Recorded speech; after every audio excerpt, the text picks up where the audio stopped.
Bonjour, mon nom est Mélissa Durand, je suis libraire à la librairie Monet en département jeunesse. Je vais vous introduire la liste sur les fictions intermédiaires.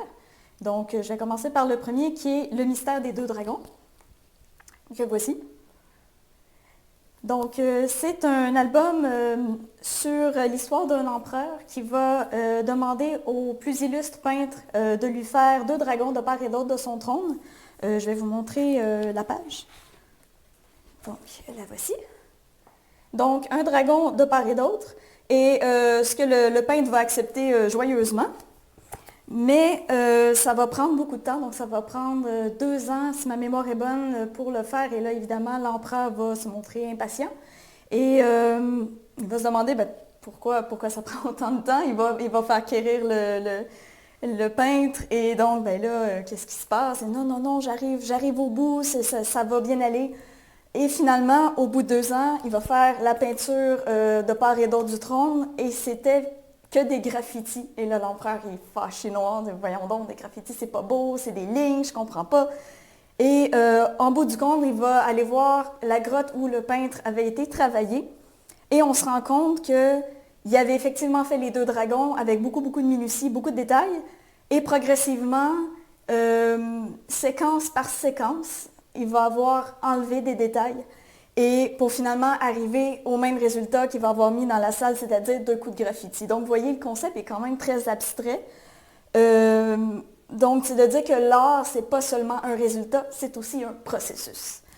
Donc, c'est sûr que ça prend un degré de conscience peut-être un peu plus élaboré que 5-6 ans, donc je vous dirais peut-être plus 3e cycle environ. Mais c'est intéressant également d'avoir une histoire qui nous vient de l'Orient. Donc, c'est un très bel album, donc je vous le recommande. Donc, une fois de plus, le voici.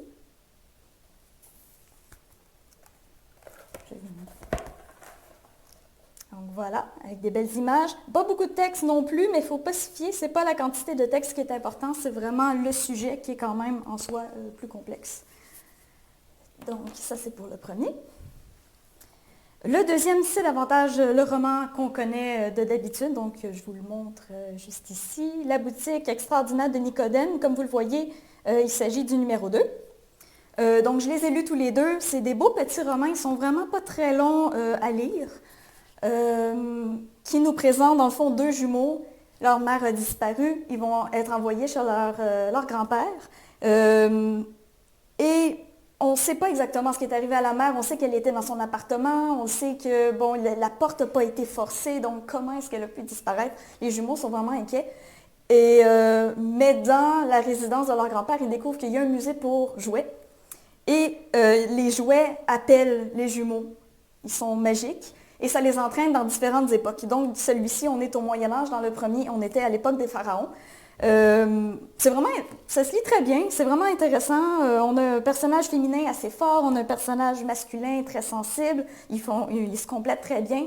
Et j'ai apprécié le fait que, étant donné qu'ils sont plus petits, on peut aller chercher un lectorat qui est moins porté aux gros romans et aux grosses descriptions mirobolantes. Donc, et en même temps, on peut apprendre des choses au niveau de l'histoire. Et franchement, c'est un beau petit livre. La page couverture est vraiment superbe. On voit que c'est quand même du texte assez espacé.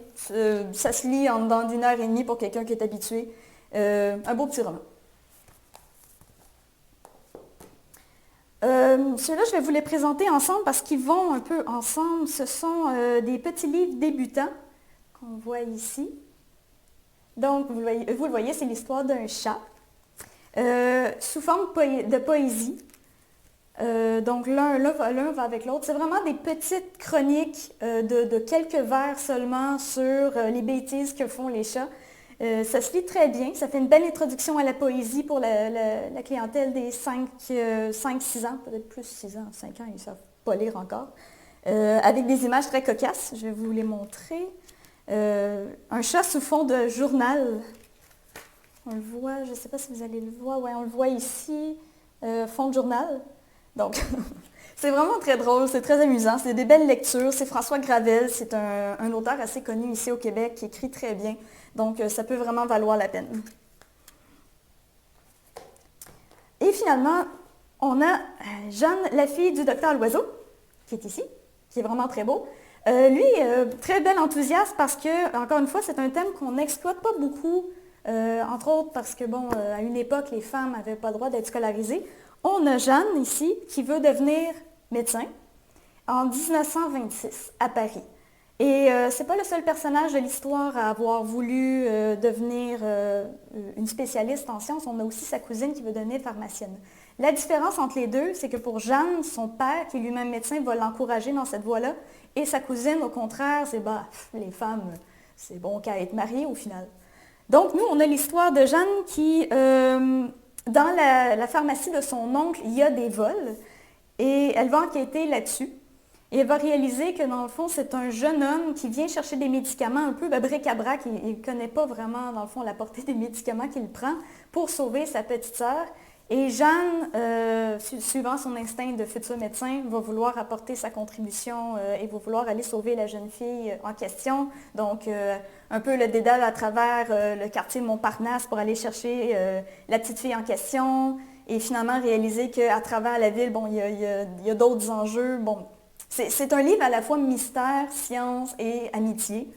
J'ai bien apprécié, c'est bien écrit. Il y a quand même beaucoup de textes, mais c'est quand même un livre intermédiaire. Il y a quelques images aussi, vraiment sommaires.